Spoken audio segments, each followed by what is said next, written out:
Hi అండి, నమస్తే. కథావాణికి స్వాగతం. పెబ్బిలి హైమావతి గారు రచించిన మనుషులు మమతలు అనే నవలను వింటున్నాం కదండి. ఈరోజు ఆఖరి భాగం ముగింపు వినేద్దామా? ఏమండి, నేను స్వతంత్రించానని అనుకోకుంటే ఒక మాట చెప్తాను అంది అన్నపూర్ణ సంకోచంగా కృష్ణమూర్తి వంక చూస్తూ. చెప్పు పూర్ణ, నా దగ్గర నీకు సంకోచం ఎందుకు? నువ్వేం చెప్పినా ఏం చేసినా ఆలోచించి చేస్తావని నాకు తెలుసు అన్నాడు కృష్ణమూర్తి. ఏం లేదు, మన శ్రీకి మీనాక్షి పిన్ని మనవరాలు మనోజ్ఞను అడిగితే ఎలా ఉంటుందంటారు? పిల్ల చూస్తే చాలా బుద్ధిమంతురాల్లా ఉంది. ఇద్దరు ఈడు జోడుగా ఉంటారు కదండీ అంది అన్నపూర్ణ ఆలోచనగా. భార్య మాట విని ఒక్క క్షణం మాట్లాడలేకపోయాడు కృష్ణమూర్తి. విస్మయంగా ఆమె వంక చూస్తూ, పూర్ణ, నీకు మనోజ్ఞ గురించి పట్టింపు లేవేమీ లేవా అని అడిగాడు. ఇన్నాళ్ళు మీ సహచర్యంలో ఇంకా నేను కులమతాలని ఏవి మానవులు నిర్మించుకున్న అడ్డుగోడలని చెప్తూ ఉన్నారు కదా, అలాగే ఇంట్లో అత్తయ్య గారు కూడా చెప్పేవారు. దేవుడి దృష్టిలో మానవులందరూ సమానులని, మానవులే కాదు పశుపక్ష్యాదుల్లోనూ సమస్త జీవరాశుల్లోనూ ఆ పరమాత్ముడు ఉంటాడని చెప్పేవారు. దాన్ని నిరూపించేందుకే మహావిష్ణువు మత్స్య కూర్మ వరాహ నరసింహ అవతారాలు ధరించాడని చెప్పారు. ఇలా నిత్యం ఎన్నో కథలు గాథలు చెప్పేవారు. అవన్నీ తెలుసుకున్నాక ఇంకా ఈ వ్యత్యాసాల గురించి ఆలోచిస్తానని ఎలా అనుకున్నారు? అదీ కాక పిన్నిగారి మనసులో మనతో సంబంధం కలుపుకోవాలని ఆశగా ఉన్నా తనంతట తాను అడగడానికి మొహమాట పడవచ్చు. మామయ్య గారు కూడా అదే జంకుతో మనల్ని అడగలేకపోవచ్చు. అందుకే మనమే చొరవ తీసుకుంటే బాగుంటుందనిపిస్తోంది నాకు అంది అన్నపూర్ణ. భార్య మాటలు వినడంతోనే ఆమె వంక ప్రశంసాపూర్వకంగా చూశాడు కృష్ణమూర్తి. థ్యాంక్స్ పూర్ణ, నా మనసులో కూడా ఇదే ఆలోచన మెదిలింది. నువ్వు నన్నట్లే నేను కూడా బయట పెట్టేందుకు సంకోచించాను. నీ మాటలు విన్నాక నిజంగా నిన్ను భార్యగా పొందడం నా అదృష్టంగా భావిస్తున్నాను. జీవితంలో ఎన్ని ఒడిదుడుకులుగా ఎదురైనా నాకు బాసటగా నిలిచేవే గాని అది కావాలి ఇది కావాలి అని నన్ను ఏనాడు ఇబ్బంది పెట్టలేదు, వేధించలేదు. ఈనాడు నీవు నన్ను కోరిన కోరిక కూడా మన కుటుంబాన్ని కలపడానికే కోరావు. ఒట్టి మాటలు కట్టిబెట్టి గట్టి మేలు తలపెట్టవోయ్ అని గురుజాడ గారు ఆనాడెప్పుడో రాసిన మాటలను ఆచరణలో పెట్టి చూపిస్తున్నావు నువ్వు. ఐఆమ్ ప్రౌడ్ ఆఫ్ యూ అంటూ భార్యను దగ్గరకు తీసుకున్నాడు కృష్ణమూర్తి. ఎందుకులేండి అంత పెద్ద మాటలు, ఇంతకీ ఏం చేద్దాం అడుగుదామంటారా అంది అన్నపూర్ణ. పిచ్చి పూర్ణ, నా సమాధానం ఇంకా తెలియలేదా నీకు? మనోజ్ఞను చేయడం నాకు ఇష్టమే. మన స్త్రీ ఏమంటాడో చూడాలి. ముఖ్యంగా ఈ సంగతి నాన్నగారు వింటే ఎంతో సంతోషిస్తారు. మొదట అత్తను మన ఇంటికి తీసుకొచ్చేందుకే నాన్నగారు ఎంతో తటపటాయించారు. నేను గట్టిగా చెప్పాక తీసుకువచ్చారు.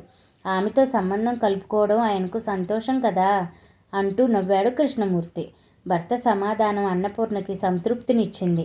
మనోజ్ఞ లాంటి ఒద్దికైన పిల్ల కోడలిగా వస్తే అంతకంటే అదృష్టం ఏముంటుంది అనుకుందామె.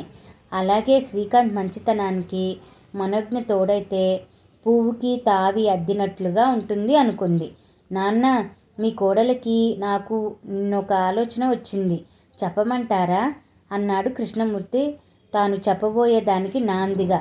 ఏమిట్రా అది అని అడిగారు జగన్నాథం గారు కుతూహలంగా.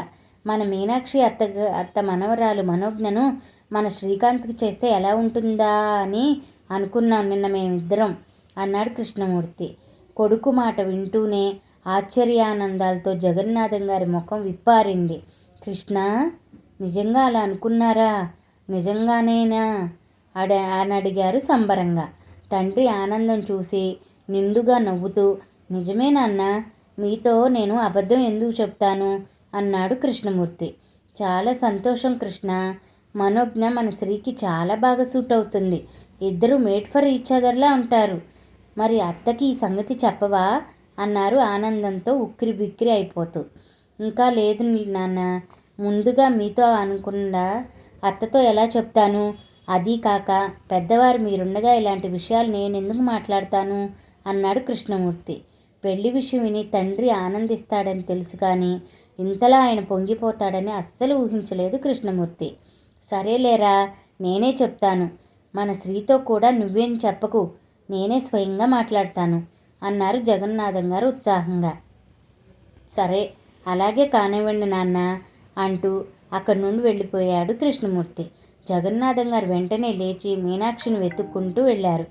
మీనాక్షి అప్పుడే పూజ ముగించుకుని హారతి కళ్ళకద్దుకుని లేచి వచ్చింది బయటకు. అమ్మా మీనా, ఇట్రా అంటూ సంబరంగా పిలుస్తూ ఆగలేనట్లుగా ఆయనే చెల్లెల దగ్గరకు వచ్చేశారు. ఏమిటన్నయ్య, ఏమిటి సంగతి, అంత హుషారుగా ఉన్నావు అని అడిగింది మీనాక్షి చిరునవ్వుతో. నేను చెప్పే మాట వింటే నీకు కూడా హుషారు తన్నుకొచ్చేస్తుంది తెలుసా. మన కృష్ణ తన కొడుక్కి మీ మనుని చేసుకుంటానని ఇప్పుడే చెప్పాడు అన్నారాయన ఆనందంగా. అన్నగారు చెప్పిన కబురు వింటూనే మీనాక్షి అతడికంటే ఎక్కువ సంతోషపడిపోయింది. ఇక్కడికి వచ్చిన దగ్గర నుండి ఆ కోరిక ఆమె మనసులో కొట్టుమిట్టాడుతూనే ఉంది. సౌమ్యులు సంస్కారవంతులు అయిన అన్నపూర్ణ కృష్ణమూర్తుల ఇంటికి తన మనవరాలు కోడలైతే ఎంత బావుండును అనుకుంది ఎన్నోసార్లు. తన కోరికను తీరేలాగా చేయమని మనసులోనే భగవంతుడిని వేడుకోసాగింది. ఈ వార్త వింటూనే ఆ దేవుడు నా మొర విన్నాడు అనుకుంది. ఎంత మంచి వార్త చెప్పావన్నయ్య, ఇదంతా నీ చలువే, నా మనసులో భారం దింపావు అంటూ అతడి 2 చేతులను అందుకుని కళ్ళు కద్దుకుంది మీనాక్షి. నాదేముందమ్మా, అంతా ఆ పైవాడి దయ, ఆ పైన ఆ భార్యాభర్తలిద్దరి మంచితనము అన్నారు జగన్నాథం గారు. ఆ మాట నిజమే అన్నయ్య, మా మను ఎన్ని జన్మల పుణ్యమో ఈ ఇంటి కోడలు కాబోతున్నది అంది మీనాక్షి ఆనందంతో తల మునకలవుతూ. ఉండన్నయ్య, ఈ మాట మా మను చెవిన వేస్తాను అంటూ మామిడి చెట్టు కింద ఉన్న మనోజ్ఞ దగ్గరికి వెళ్ళి పక్కనే కూర్చుంటూ మనోజ్ఞ నూతిటి మీద ప్రేమగా ముద్దు పెట్టుకుంది. ఏమిటి నానమ్మ, ఉదయమే అంత ముద్దు వచ్చానా నేను అంటూ నవ్వింది మనోజ్ఞ. ముద్దు కాదే పిచ్చిపిల్ల, తట్టుకోలేని ఆనందం, ఎందుకని అడగవేం అంది మీనాక్షి. ఎందుకో నువ్వే చెప్తావని చూస్తున్నాను అంది మనోజ్ఞ. మను, నా బంగారు తల్లి, ఇన్నాళ్లకు నా పూజలు ఫలించాయమ్మా. ఆ భగవంతుడు నా మొర ఆలకించి నీకింత అదృష్టాన్ని తెచ్చిపెట్టాడు. మా కృష్ణ తన కొడుక్కి నేను చేసుకుంటానని ఇప్పుడే తాతగారితో చెప్పాడట అంది మీనాక్షి ఉక్కిరిబిక్కిరవుతూ. ఏమిటి నానమ్మా, వాళ్ళంతట వాళ్లే అన్నారా, లేక నువ్వు బ్రతవాలావా నన్ను చేసుకోమని అంది మనోజ్ఞ మీనాక్షి వంక అనుమానంగా చూస్తూ. ఏంటే నువ్వు, మరీ నేనంత ఆత్మాభిమానం లేని దానిలా కనిపిస్తున్నానా నీకు? నా మేనల్లుడు కృష్ణ స్వయంగా తాతయ్యకి చెప్పాడట. తాతయ్య ఉప్పొంగిపోతూ నాకు ఈ వార్త చెప్పారు తెలుసా అంది మీనాక్షి ఉద్వేగంగా. ఆ మాట వింటూనే మనోజ్ఞకి నీరసం ముంచుకొచ్చింది. అయితే నువ్వు వాళ్లకు మాటిచ్చేశావా నానమ్మ అంది. ఏమిటే నువ్వు, ఈ వార్త విని ఎంతో సంతోషిస్తావనుకుంటే అలా ఇష్టంగా ముఖం పెట్టావేంటి? ఎవరైనా ప్రేమించావా చెప్పు అంది నిలదీస్తున్నట్లుగా మీనాక్షి. ఆమె ముఖంలో కనిపించిన ఆశాభంగాన్ని చూడటంతోనే మనోజ్ఞ తనని తాను సంభాళించుకుంది. పాప నానమ్మ జీవితం అంతా తన కోసమే దారపోసింది. ఈ వయసులో ఏ బాధ అయినా తట్టుకోలేదు అనుకుంది. అలాంటిదేమీ లేదు నానమ్మ, అతడు ఎలా ఉంటాడో ఏమిటో తెలియకుండా నన్నెలా నిర్ణయం తీసుకోమంటావు చెప్పు అంది మనోజ్ఞ. అంతే కదా, నేను ఇంకేమిటోనని హడలి చచ్చాను.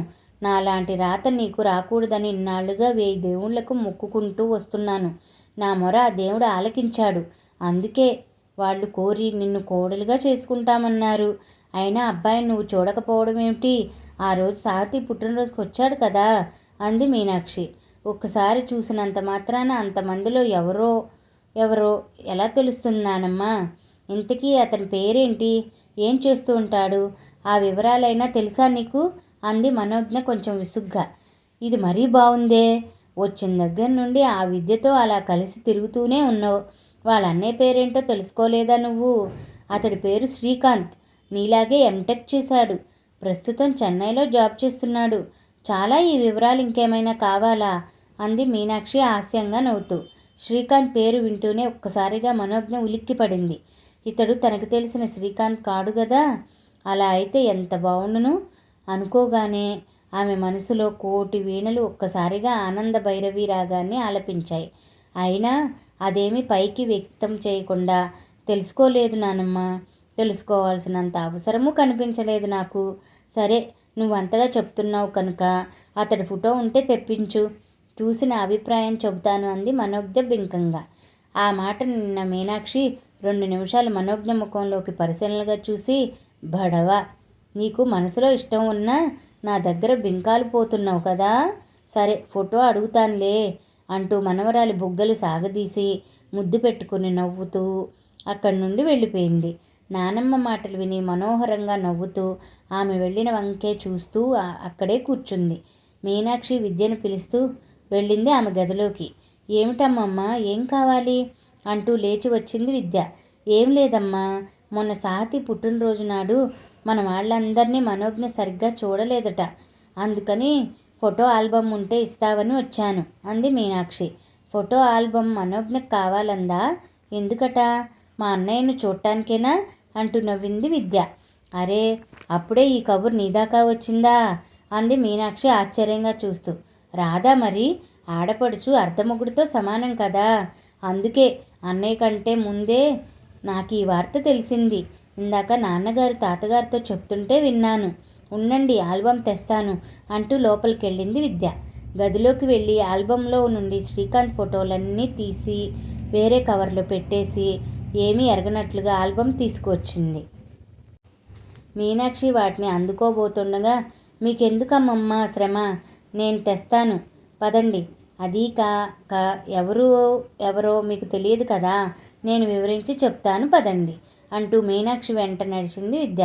తను ఏదో మాట వరుసకి అడిగితే వెంటనే ఫోటో ఆల్బంతో వచ్చిన విద్యను నానమ్మను చూసి కొంచెం ఆశ్చర్యంతోనూ మరి కొంచెం సిగ్గుగాను అనిపించడంతో కళ్ళు వాల్చేసింది మనోజ్ఞ.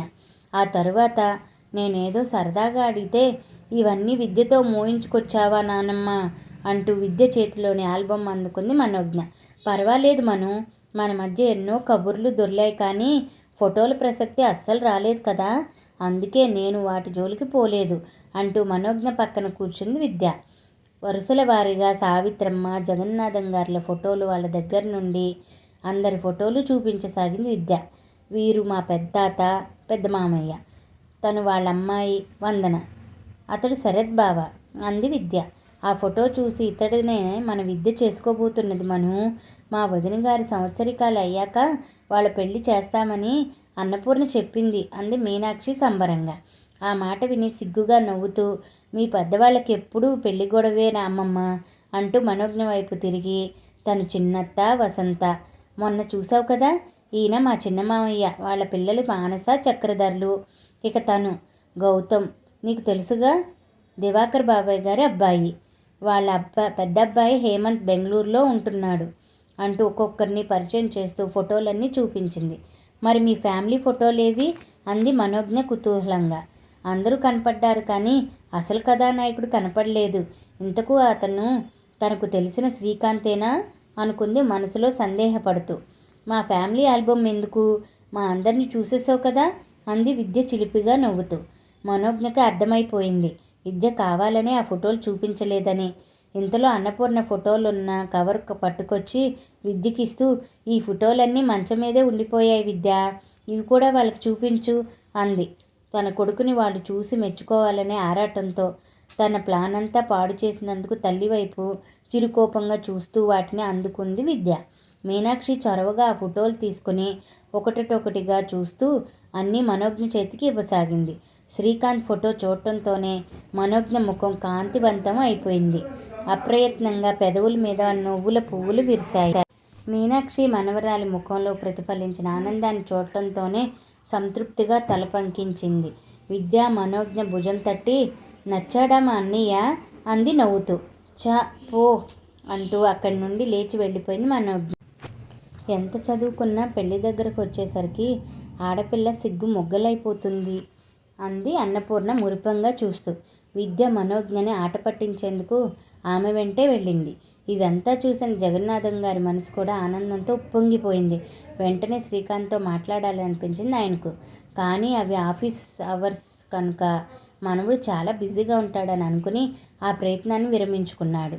మనోజ్ఞ తన అంగీకారాన్ని తెలపడంతోనే, అన్నపూర్ణ, మీనాక్షి మరింత సన్నిహితంగా కూర్చొని మాట్లాడుకున్నారు. ఈ పెళ్లికి శ్రీకాంత్ తప్పక ఒప్పుకుంటాడనే నమ్మకంతో పెళ్లి ఎక్కడ చేయాలి, ఎలా చేయాలని చర్చించుకున్నారు.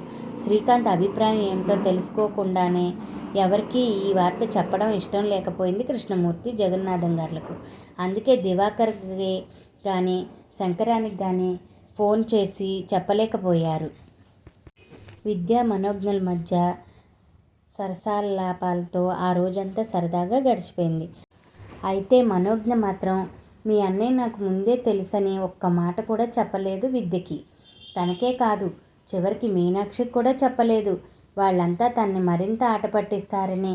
సాయంత్రం దాకా ఎలాగో ఓపిక పట్టిన జగన్నాథం గారు ఇక ఆగలేక 6:30కి శ్రీకాంత్కి ఫోన్ చేశారు. హలో తాతయ్య, బాగున్నారా అంటూ శ్రీకాంత్కి బదులు శరత్ పలికాడు. బాగున్నానురా, నువ్వు ఫోన్ ఎత్తావు, వాడేడి అని అడిగాడు జగన్నాథం గారు. శ్రీ ఇంకా ఇంటికి రాలేదు తాతయ్య, ఇవాళ వాళ్ళ ఆఫీసులో ఏదో పార్టీ ఉందట, డిన్నర్ కూడా అక్కడే చేసి వస్తానన్నాడు అన్నాడు శరత్. ఆ మాట వింటూనే ఉసూరుమనిపించింది జగన్నాథం గారికి. అయితే ఎప్పట్లాగే ఫోన్ ఇంట్లో మర్చిపోయి వెళ్ళిపోయాడు సన్యాసి అన్నారాయన ముద్దుగా విసుక్కుంటూ. అవును తాతయ్య, ఏం వాడితే ఏమైనా చెప్పాలా అని అడిగాడు శరత్. మనోడు అలా అడగడంతో విషయం శరత్తో చెప్పాలా వద్దా అని ఒక క్షణం తటపటాయించారు ఆయన. మళ్ళీ అంతలోనే వాళ్ళిద్దరూ చాలా క్లోజ్ కదా, రహస్యం ఏముంది ఇందులో అనుకున్నారు. అందుకే చెప్పడానికి సిద్ధపడ్డారు.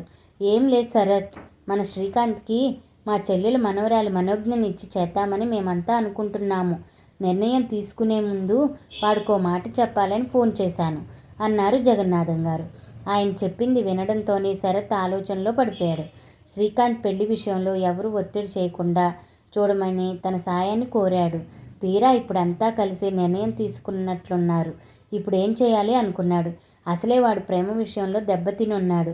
అయినా కూడా ఆ అమ్మాయిని తప్ప ఇంకెవరిని తన లైఫ్ పార్ట్నర్గా ఊహించలేనంటున్నాడు.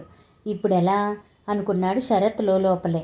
తాను చెప్పిన విషయం విని శరత్ ఏమీ మాట్లాడకపోవడంతో ఆశ్చర్యపోతూ, ఏమిట్రా ఇంత మంచి విషయం చెప్తే ఏం మాట్లాడవురా అన్నారాయన ఆరాటంగా. ఆ మాట విని ఉలిక్కిపడిన శరత్, ఏం లేదు తాతయ్య, సంతోషమే నాకు. ఒకసారిగా మీరు ఈ విషయం చెప్పేసరికి ఉక్కిరి బిక్కిరయ్యాను అన్నాడు తన భావాలను కప్పిపుచ్చుకుంటూ. అంతే కదా, నువ్వేమీ మాట్లాడకపోతే లైన్ కట్ అయిందేమో అనుకున్నాను అన్నారు జగన్నాథం గారు. లేదు తాతయ్య, లైన్లోనే ఉన్నాను, చెప్పండి అన్నాడు శరత్ లేని ఉత్సాహాన్ని తెచ్చుకుంటూ. కానీ మనసులో మాత్రం చెప్పలేనంత ఆరాటం మొదలైంది అతడికి. సరేలేరా, వాడు వచ్చాక ఫోన్ చేయమని చెప్పు. ఎంత రాత్రైనా పర్వాలేదు, నేను మేల్కునే ఉంటానని చెప్పు. ఒరే, ఈ విషయం నువ్వేమీ వాడుతూ అనుకు. ఈ శుభవార్తని నా నోటి మీదగానే వాడు వినాలి, అప్పుడే నాకు తృప్తి అన్నారు జగన్నాథం గారు ఉద్వేగంగా. సరే తాతయ్య అంటూ ఫోన్ పెట్టేసి ఆలోచనలో పడ్డాడు శరత్. ఇప్పుడు శ్రీకాంత్ వచ్చిన వెంటనే తాతయ్య ఈ విషయం చెప్తారు. పాపం ఇది విని వాడెంత బాధపడతాడో. అవునని చెప్పి మనసు చంపుకోలేక, కాదని చెప్పి తాతయ్య మనసును బాధ పెట్టలేక ఎంత సతబతమైపోతాడో. అసలేంటి పెద్దవాళ్ళు, అబ్బాయి అమ్మాయి ఒకరినొకరు చూసుకోకుండానే ఇలా పెళ్ళిళ్ళు కుదిర్చేస్తున్నారు. వీడు సరే దూరాన ఉన్నాడు, ఆ అమ్మాయి అక్కడే ఉందిగా, శ్రీని చూడకుండానే ఎలా ఒప్పుకున్నట్లు? ఆ రోజు సాతి పుట్టినరోజు నాడు ఎక్కడో తన ఫ్రెండ్ నిశ్చితార్థం ఉందని ఎవరికీ కనపడకుండానే వెళ్ళిపోయింది. పోనీ పెద్దవాళ్ళు చెప్పిన దానికి గంగిరెద్దులా తల ఊపడానికి తనేమి చదువుకోలేంది కాదు, మన వాళ్ళలాగే ఎంటెక్ చేసి లెక్చరర్గా ఉద్యోగం చేస్తోంది. ఏమిటో ఈ అమ్మాయిలు ఒక పట్టాన్ని ఎవ్వరికీ అర్థం కారు అనుకున్నాడు శరత్. అతడు ఆలోచనల నుండి తేరుకోక మునిపే శ్రీకాంత్ వచ్చి కాలింగ్ బెల్ నొక్కాడు. తలుపు తెరిచి, ఏరా మతిమరుపు ప్రొఫెసరు, ఈరోజు కూడా సెల్ మర్చిపోయి వెళ్ళిపోయావు అంటూ శ్రీకాంత్ వీపు మీద ఒక్కటేశాడు శరత్. అవునరా, మర్చిపోయాను. ఇవాళ చేతిలో సెల్ లేక చాలా ఇబ్బంది పడ్డాను. ఏం నా కోసం ఎవరైనా ఫోన్ చేశారా అంటూ సెల్ ఆన్ చేసి కాల్ లిస్ట్ చూశాడు. జగన్నాథం గారి నెంబర్ కనిపించడంతోనే సెల్ అక్కడ ఉంచి బట్టలు మార్చుకుంటూ, తాతయ్య ఫోన్ చేశారా, ఎందుకు అని అడిగాడు శ్రీకాంత్. ఏమోరా బాబు, నీతోనే మాట్లాడాలట, ఫోన్ చేయి ముందు అన్నాడు శరత్. 10 గంటలు దాటిపోయిందిరా బాబు, ఇప్పుడు ఆయన నిద్రపోతూ ఉంటారు, రేపు ఉదయం చేస్తాలే అన్నాను. అయినా నిన్నేగా ఫోన్ చేసి ఆయనతో మాట్లాడాను, ఒక్క రోజులో కొత్త విశేషాలు ఏముంటాయిలే అన్నాడు శ్రీకాంత్ తేలిగ్గా. కాదురా బాబు, నువ్వెంత లేటుగా వచ్చినా ఫోన్ చేయమని చెప్పారు. నీ కాల్ కోసం ఆయన కాచుకుని ఉంటానన్నారు. చేయరా బాబు అన్నాడు శరత్. తప్పదన్నట్లు జగన్నాథం గారికి రింగ్ చేశాడు శ్రీకాంత్. ఫోన్ రింగ్ అవడంతోనే దానికోసమే ఎదురు చూస్తున్నట్టు జగన్నాథం గారు వెంటనే ఫోన్ లిఫ్ట్ చేసి హలో అన్నారు. ఏంటి తాతయ్య ఫోన్ చేయమన్నారట? మీ ఆరోగ్యం బాగుంది కదా అన్నాడు శ్రీకాంత్ ఆదుర్దిగా. నా ఆరోగ్యానికేం రా, బ్రహ్మాండంగా ఉంది. ఉదయం నుండి నీకో శుభవార్త చెప్పాలని మనసు ఉవ్విళ్ళూరుతో ఉంది అంటూ ఆగారు. ఆయనలో దాచిన దాగని ఆనందం. ఏమిటి తాతయ్య అది అని అడిగారు శ్రీకాంత్ ఆసక్తిగా. అదేరా, మా చెల్లెలు మీనాక్షి లేదు, వాళ్ళ మనవరాలతో నీ పెళ్ళి ఫిక్స్ చేద్దామనుకుంటున్నాం అన్నారు జగన్నాథం గారు పరవళ్ళు తొక్కే ఆనందంతో. అది వింటూనే శ్రీకాంత్ చేతిలో ఫోన్ బిగుసుకుపోయింది. వెంటనే శరత్ వంక ప్రశ్నార్థకంగా చూశాడు. ఇది నీకు ముందే తెలుసా? తెలిస్తే నాకెందుకు చెప్పలేదు వంటి ప్రశ్నలన్నీ ఆ చూపులో మిళితమైపోయినాయి. అతడి చూపుల్లో కనపడిన కోపానికి భయపడిన శరత్ నాకేం తెలియదన్నట్లుగా నమస్కారం పెట్టేశాడు. మనవడి నుండి సమాధానం ఏమీ రాకపోవడంతో ఆశ్చర్యపోతూ ఏమిట్రా, ఏం మాట్లాడవు అన్నారు జగన్నాథం గారు. తాతయ్య, మీరు వాళ్ళకి మాటిచ్చేశారా అని అడిగాడు శ్రీకాంత్ నిర్లిప్తంగా. ఇచ్చినట్లేరా, ఇవ్వడమని కాదు కానీ ఇది మేమందరం కలిసి తీసుకున్న నిర్ణయం. ఏరా, ఎందుకలా అడుగుతున్నావు? నీకు ఇష్టం లేదా అని అడిగారు జగన్నాథం గారు నీరసపడిపోతూ. నేను 6 నెలల క్రితమే చెప్పాను కదా తాతయ్య, నాకు ఇప్పుడిప్పుడే పెళ్లి చేసుకునే ఉద్దేశం లేదని, మిగతా వారికి చేసేయమని అన్నాడు శ్రీకాంత్ పొడిగా. చెప్పావులేవోయ్, అప్పుడే నేను కూడా అడిగాను కదా నువ్వెవరినైనా ప్రేమించావా అని. నువ్వు లేదు అన్నావు. నేను ఇప్పుడేమన్నాను? ఈ ముసలివాడిని సంతోష పెట్టడానికైనా పెళ్లి చేసుకో, నీకు మంచి అమ్మాయిని చూసి పెళ్లి చేస్తాను అని నేనంటే సరేనన్నావు కదరా అన్నారు జగన్నాథం గారు. ఆయన సంతోషం మీద నీళ్లు చల్లినట్టయింది మనవడి తీరు చూశాక. ఏదో మాట వరుసకి సరే అన్నాను కానీ ఇంత తొందరగా మీరు నాకు సంబంధం చూస్తారని అనుకోలేదు తాతయ్య. నాకెందుకనో పెళ్లి పట్ల మనసు పోవడం లేదంతే అన్నాడు శ్రీకాంత్. అదే ఎందుకని అడుగుతున్నాను. అటు ఎవరిని ప్రేమించలేదంటున్నావు, ఇటు నేను తెచ్చిన సంబంధం వద్దంటున్నావు.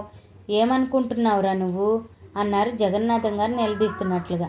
తాతగారు బాధపడుతున్నారని గ్రహించిన అంతకంటే తనేమీ చేయలేనని మనసు సరిపెట్టుకున్న శ్రీకాంత్, తాతయ్య ఎందుకు అనవసరంగా ఎక్కువ ఊహించుకొని బాధపడుతున్నారు అన్నారు అనునయంగా. బాధ కాకి ఇంకేం మిగిలిందిరా నాకు. నా చెల్లెలతో సంబంధం కలుస్తుందని గంపెడంత ఆశ పెట్టుకున్నాను. దాన్ని నువ్వు ఇలా నీరు కారుస్తున్నావు. పోనీ మనసులో ఎవరైనా ఉంటే చెప్పమంటే ఎవరూ లేరంటావు. ఎలా నిన్ను అర్థం చేసుకోవాలో తెలియడం లేదు నాకు. ఇప్పుడు నువ్వు కాదన్నావని నా చెల్లెలకి ఏ ముఖం పెట్టుకుని చెప్పాలో అంతకంటే బోధపడటం లేదు అన్నారు జగన్నాథం గారు చెప్పిన మాటనే పదే పదే తిరిగి కురుచూస్తూ. పోనీ తాతయ్య, మీరు చెప్పలేకపోతే నేను అక్కడికి వచ్చినప్పుడు చెప్తానులేండి మామగారికి. ఆవిడ తప్పక నన్ను అర్థం చేసుకుంటారనే నా నమ్మకం అన్నాడు శ్రీకాంత్ మెల్లగా. ఏంట్రా నీ నమ్మకం? ఇదేమైనా బొమ్మలాట అనుకుంటున్నావా? ఎలా కావాలంటే అలా మార్చుకునేందుకు. పాపం ఆ పిల్ల ఈ మాట వింటే ఎంత బాధపడుతుందో అన్నారు జగన్నాథం గారు కోపంగా. సారీ తాతయ్య, ఎవరైనా బాధపట్టాలని కాదు నా ఉద్దేశం. నాకే పెళ్లి పట్ల ఆసక్తి లేదు. సరే తాతయ్య, పొద్దుపోయింది, పడుకోండి, రేపు మాట్లాడుకుందాం అంటూ ఆయన జవాబు కోసం ఎదురు చూడకుండానే ఫోన్ పెట్టేశాడు శ్రీకాంత్. ఫోన్ పెట్టేశాడు విధవా అంటూ తాను ఫోన్ ఆఫ్ చేసి మంచం మీద వాలిపోయారు జగన్నాథం గారు. శ్రీకాంత్తో మాట్లాడాక ఉదయం నుండి ఆయన పొందిన ఆనందం అంతా ఆవిరైపోయింది. అస్థిమితంగా పక్క మీద అటూ ఇటూ దొరలసాగారు. జగన్నాథం గారు ఫోన్లో గట్టిగా మాట్లాడడం, గదిలో మంచాల మీద పడుకొని కబుర్లు చెప్పుకుంటున్న మనోజ్ఞ, విద్య విన్నారు. ఏమిటది తాతగారు అంత గట్టిగా మాట్లాడుతున్నారు? ఎవరితో అంటావు అంది మనోజ్ఞ. అదే నాకు అర్థం కావటం లేదు. తాతయ్య ఇంత గట్టిగా కోపంగా మాట్లాడటం నేను ఎప్పుడూ వినలేదు. వెళ్ళి చూసి వద్దామా అంది విద్య మంచం మీద నుండి లేస్తూ. అలా వెళ్తే ఆయన ప్రైవసీకి భంగం కలిగించినట్లు అవుతుందేమో అంది మనోజ్ఞ సందేహంగా చూస్తూ. ఏం కాదు, అసలే ఆయనకు బీపీ ఉంది. ఇంత ఉద్రేకపడుతూ మాట్లాడరు. ఎలా ఉన్నారో ఏమో ఒకసారి చూసొద్దాం పదా అంది విద్య. ఇద్దరూ మంచం మీద నుండి లేచి జగన్నాథం గారి గది వైపు నడిచారు. విద్య ఊహించినట్లే ఆయన మంచం మీద పడుకుని ఆయాసపడుతున్నారు. ఒళ్ళంతా చెమటలు పోసి స్నానం చేసినట్లుగా తడిసిపోయి ఉన్నారు. ఆయన్ని అలా చూడటంతోనే విద్య మనోజ్ఞ కంగారు పడిపోయారు. తాతయ్య ఏమైంది అంటూ విద్య ఆయన మంచం మీద కూర్చొని గుండెల మీద రాయసాగింది. ఈలోగా మనోజ్ఞ పక్కనే ఉన్న కూజాలో నుండి మంచినీళ్ళు గ్లాసులోకి వంపి తెచ్చి ఆయనతో మెల్లగా తాగించింది. తర్వాత టవల్ తీసుకుని సున్నితంగా చెమటంతా అద్దింది. కొంచెం సేపటికి ఆయన తేరుకున్నారు. ఏంటి తాతయ్య ఏమైంది అని అడిగింది విద్య ఆత్రంగా. జగన్నాథం గారి కళ్ళు నీటితో నిండిపోయాయి. మనోజ్ఞను చూడగానే అతడి మనసు అపరాధ భావనకి లోనైంది. అదే సమయంలో శ్రీకాంత్ మీద చాలా కోపం కూడా వచ్చింది. ఇంత చక్కని ఒద్దికైన అమ్మాయిని తెలివి తక్కువగా మనవడు కాదంటుకుంటున్నాడని ఆయన బాధపడ్డారు. మీ అన్నయ్య ఈరోజు నన్ను చాలా బాధ పెట్టాడమ్మా అన్నారాయన ఆయాసపడుతూనే. సాధారణంగా ఆయన అతడి గురించి ఎవరితో చెప్పినా మాట్లాడినా శ్రీ అనే అంటారు తప్ప పేరు పెట్టి పూర్తిగా పిలవరు. అలా శ్రీ అని పలకపోవడంలో కూడా ఎంతో ఆప్యాయత చూపిస్తారు ఆయన. అలాంటిది ఈరోజు మీ అన్నయ్య అని వేరు చేసి మాట్లాడటంతోనే కనిపిస్తోంది అతడి మీద జగన్నాథం గారికి ఎంత కోపం వచ్చిందో.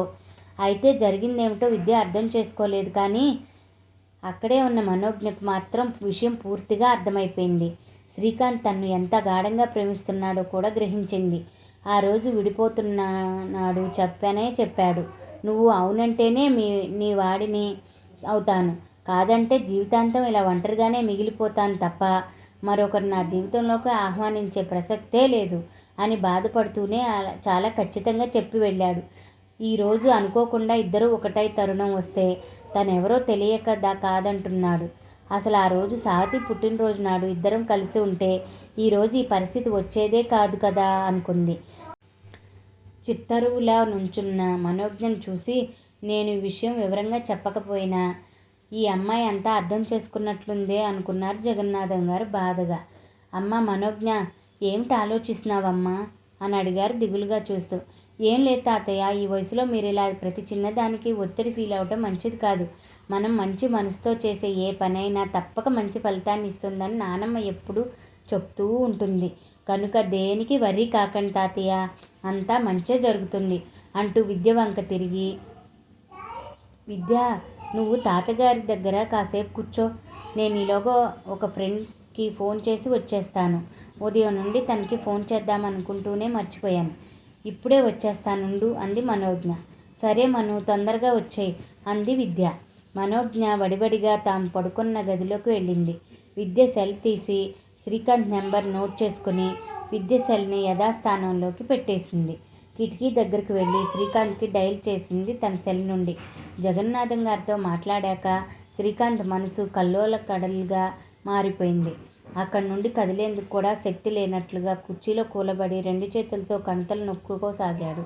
శరత్ సానుభూతిగా శ్రీకాంత్ పక్కకు వచ్చి కూర్చున్నాడు. అతడి భుజం మీద చెయ్యి వేసే ఆప్యాయంగా తొడుతూ, అరే శ్రీ, బాధపడకురా, ఏది ఎలా జరగాలని రాసిపెట్టి ఉంటే అలా జరుగుతుంది, ఊరుకోరా, నువ్వేమీ అనుకోనంటే నేను ఒక మాట చెప్తాను. తాతయ్య, అత్త, మామయ్య అందరూ నీ మేలు కోరేవారే కదా. నిన్ను కాక మొన్న పరిచయమైన ఆ అమ్మాయి కోసం వాళ్ళని బాధ పెట్టడం న్యాయమా చెప్పు? పోనీ ఆ అమ్మాయి నిన్ను ప్రేమించిందా అంటే అదీ లేదు. అయినా మనం ప్రేమించిన వారికంటే మనని ప్రేమించే వారితోనే జీవితం సుఖంగా సాగుతుంది అంటారు అందరూ. నువ్వు ఇలా విరాగిగా మారిపోతే పాపం మన వాళ్ళు తట్టుకోలేరురా. వాళ్ళ కోసమైనా ఆ మీనాక్షమ్మ గారి మనవరాలను చేసుకోరా అన్నాడు హితవు చెప్తున్నట్లుగా. ఎలా చేసుకోమంటావురా నన్ను? ఇష్టం లేని కూరతో ఒక్క పూట మనం అన్నం తినలేము. అలాంటిది మనసు లేకుండా ఆ అమ్మాయితో కాపురం ఎలా చేయాలరా? ఇది ఆత్మవంచనే కాదు, పరవంచన కూడా. అయినా ఆ అమ్మాయి వాళ్ళ అనుకున్న బ్యాడ్ ఎక్స్పీరియన్స్ వల్ల అలా అంది, కానీ తను నన్ను ప్రేమించకపోవడం కాదని నా నమ్మకం. ఎప్పటికైనా తనే నా భార్య. నా ప్రేమలో స్వచ్ఛత ఉంటే ఇది తప్పక జరుగుతుంది అన్నాడు శ్రీకాంత్ స్థిరంగా.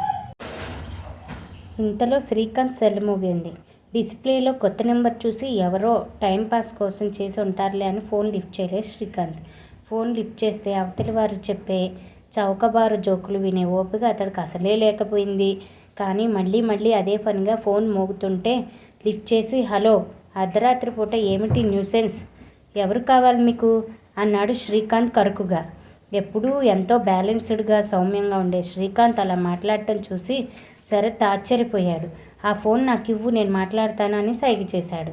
ఈలోగా ఫోన్లో, హలో శ్రీకాంత్, నాకు నువ్వే కావాలి, నన్ను గుర్తుపట్టలేదా నువ్వు, నేను మనోజ్ఞని అంది ఇష్టంగా, మరెంతో ప్రేమగా. బయట అంతా పుచ్చపువ్వులా వెన్నెల కాస్తుంటే పెరట్లో పారిజాతాల పరిసరాలను సుగంధభరితం చేస్తుంటే ఆ వెన్నెలను పరిమళాలను ఆస్వాదిస్తూ ఆ మాట చెప్పింది. ఆ వెన్నెల జిలుగులోనూ ఆ మాటలకు అద్దినట్లుగా తన మనసులోని ప్రేమనంతా గొంతులో రంగరించి పలికినట్లుగా ఉంది ఆ మాటలను. ఫోన్లో శ్రీకాంత్ ఆ మాట వింటూనే నాదస్వరం విన్న నాగిన్లా మారిపోయాడు. వెంటనే, ఎవరో మనోజ్ఞ, నువ్వేనా అన్నాడు. తాను వింటున్నది నిజమే కలో అర్థం కాలేనట్లుగా ఉంది అతడికి. అంతవరకు అతని ముఖంలో గూడు కట్టుకున్న విషాదం, నీరసం అన్నీ చటుక్కున మాయమైపోయాయి. 1000 పున్నమి చంద్రుల వెలుగులు అతడి ముఖంలో ప్రతిఫలించింది. అది వింటూనే శరత్కి అర్థమైపోయింది. అవతల మాట్లాడుతున్న అమ్మాయి శ్రీకాంత్ ప్రేమించిన అమ్మాయేనని. సంతోషంగా శ్రీకాంత్ భుజం చుట్టూ చేయి వేసి దగ్గరకు లాక్కున్నాడు శరత్.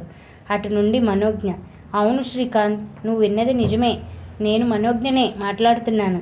సారీ శ్రీకాంత్, నువ్వు నన్ను ప్రేమించినట్లే నేను నిన్ను మనసారా ప్రేమించాను అంటూ ఇంకేదో చెప్పబోతున్న మనోజ్ఞను మధ్యలోనే కట్ చేశాడు శ్రీకాంత్. తెలుసు, నీ నోరు అబద్ధం చెప్పినా నీ మనసేమిటో, నీ ముఖంలో కదిలే భావాలు నాకు నిజమేమిటో చెప్పకనే చెప్పాయి. అందుకే ఇంతకాలం ఈ నిరీక్షణ.